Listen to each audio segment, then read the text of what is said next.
የጣሊያኑ ኒዮ ሪያሊዝም እንዴት ተጀመረ?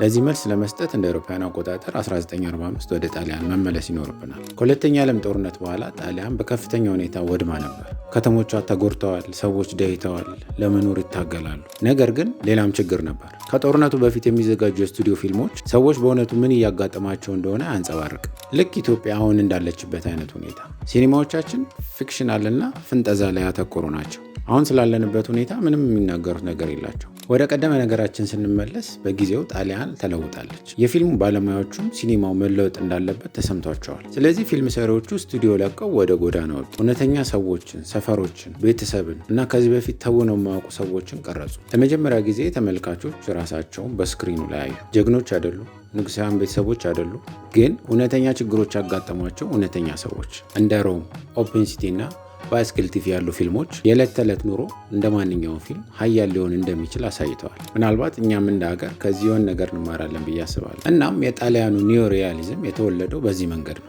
ሰዎችን ለማዝናናት ካለው ፍላጎት ሳይሆን እውነትን ለማሳየት ካለው ጽኑ የሆነ ፍላጎት ነው። በነገራችን ላይ ሪያሊዝም ሲኒማ በጣም ሰፊ የሆነ ቶፒክ ነው። በዚህ ጉዳይ ሰፋ ያለ ቪዲዮ እንድሰራ ከፈለጋችሁ እስቲ ኮመንት ላይ አሳውቁኝ። በቀጣይ እያያችሁት ያላችሁት ፊልም ሪያሊዝም እንደሆነ የሚያሳዩ ነጥቦችን እናያለን። ቀጣይ ቪዲዮ እንገናኝ።